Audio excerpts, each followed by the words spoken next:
آه عشق همیشه دروغ بوده.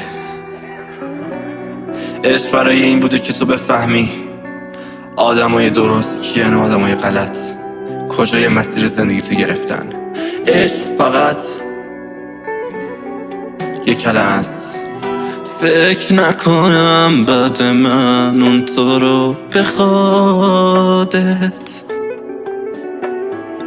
فکر نکنم هر چیزی که گفته به پات بمونه، فکر نکنم زندگی رو به پای تو بریزه، فکر نکنم هر موقع که تنها شدی تو بمونه به یادت، تو رو میذاره توی حال خودت. نبینم گریه کنی یه وقت بهت محل نمیذاره بعد من، نبینم که دلت تنگ میشه نتونه جای منو پر کنه واسد. بگو بعد من چی عوض شد که تو نشدی اون آدم سابق.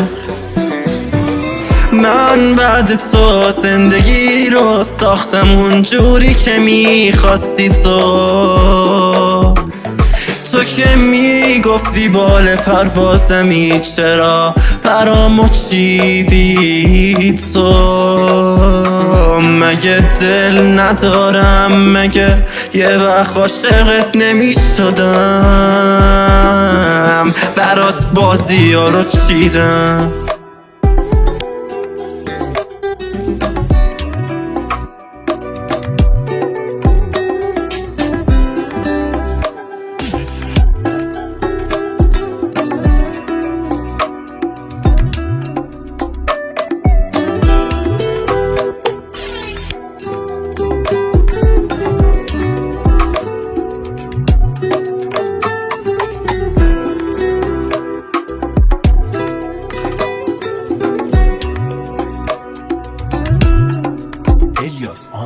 بعد تو من دیگه یه روانیم که حتی حال خودمم ندارم.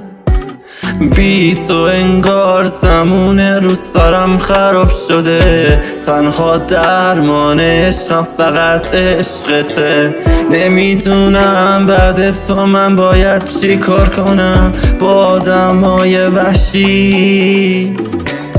من دیگه داغون شدم، تو بیا بشو برام آهوی وحشی. من دیگه دیوونه شدم، من دیگه خراب حالم، دیگه عاشق نمیشم فقط دیوونم. من بعد تو زندگی رو ساختم اونجوری که میخواستی تو که میگفتی بال پروازمی چرا برامو چیدی تو. مگه دل ندارم؟ مگه یه وقت عاشقت نمیشدم؟ برات بازی ها رو چیدم.